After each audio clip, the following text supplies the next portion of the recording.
Untuk isu ni Ellie ni kan, yang mana korang tengah main komen, Tun Lailah dah explain apa semua ni. Aku nak korang tengok satu video ni daripada seorang pengguam ni, yang mana dia menerangkan dengan jelas berkenaan dengan isu ni Ellie ni, yang mana bagi aku keterangan ni tak memihak kepada mana-mana parti politik dan sangat muktadil lah. Sebab dalam keterangan dia tu, ada mesej yang sangat-sangat penting nak disampaikan yang mana kita tak sedar sedang berlaku dalam istilah sekarang ni. So make sure korang tengok video ni sampai habis supaya tak berlaku salah faham. Persoalannya ialah, apakah betul tidak ada kena-mengena dengan kedudukan Islam? Untuk menjawab perkataan ini tuan-tuan, saya nak rujuk tuan-tuan semua kepada titah Sultan Selangor, sempena mesyuarat Majlis Kebangsaan bagi hal ehwal agama Islam ke-70.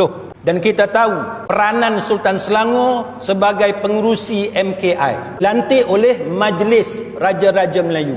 Apa kata tuanku? Isu kedua yang ingin better bangkitkan di dalam titah ucapan better ini adalah berkaitan dengan kompetensi Dewan Undangan Negeri-Negeri. Tuan-tuan tengok, Dewan Undangan Negeri-Negeri, bukan negeri Kelantan saja ni, melibatkan semua negeri di Malaysia. Negeri Kedah, negeri Pulau Pinang, negeri Selangor, semua negeri di Malaysia. Dia kata berkenaan dengan kompetensi Dewan Undangan Negeri-Negeri untuk menggubal undang-undang Islam di bawah enactment negeri serta bidang kuasa mahkamah-mahkamah syariah.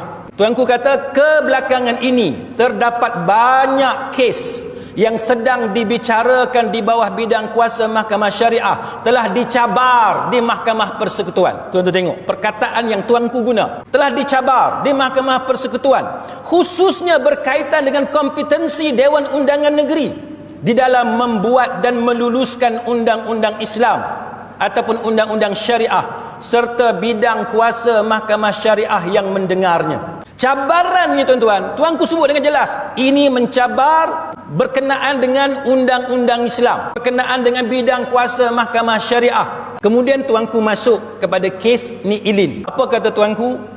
Tuanku kata cabaran atas dasar yang sama. Mana tuanku nak bagi tahu benda yang tadi tu sama cerita dia. Benda yang sama.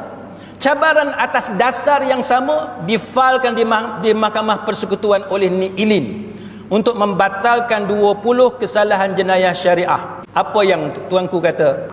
Trend sebegini yang tuanku sebut tadi, daripada Sisters in Islam, kan, kes Iki Putra, kes Ni Ilin, tuanku kata trend sebegini menggambarkan kedudukan enactment negeri yang melibatkan peruntukan bagi kesalahan jenayah syariah semakin tercabar. Siapa yang kata ni tuan-tuan? Yang kata ni bukan rakyat biasa. Yang kata ni bukan orang biasa yang tidak ada jawatan. Yang kata ini adalah Sultan Selangor yang mempengerusikan MKI, yang mana fungsi dan peranan MKI ialah untuk menjamin kedudukan Islam dalam negara kita. Dan tuanku sebut trend sebegini menggambarkan kedudukan enactment negeri yang melibatkan peruntukan bagi kesalahan jenayah syariah semakin tercabar, yang sekaligus menjejaskan bidang kuasa mahkamah syariah di negeri-negeri untuk membicarakannya. Soal parti, kita biarkan orang politik bercakap di pentas politik. Kita sekarang bercakap tentang masa depan undang-undang syariah. Kita sekarang bercakap tentang masa depan mahkamah syariah. Kita bercakap tentang masa depan agama kita orang Islam dalam negara kita ini. Ini bukan benda kecil tuan-tuan. Ini benda yang serius.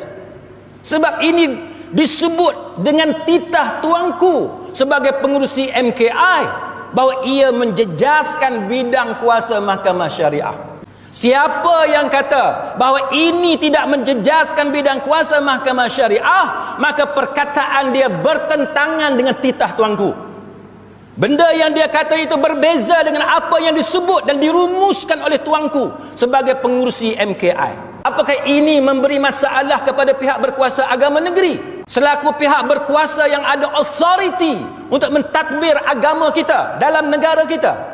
Tuanku kata better difahamkan pihak berkuasa agama di peringkat negeri menghadapi kesukaran untuk mendapatkan keputusan mahkamah yang memihak kepada tafsiran yang dikehendaki dalam keadaan peruntukan di dalam perlembagaan persekutuan yang sedia termaktub ketika ini.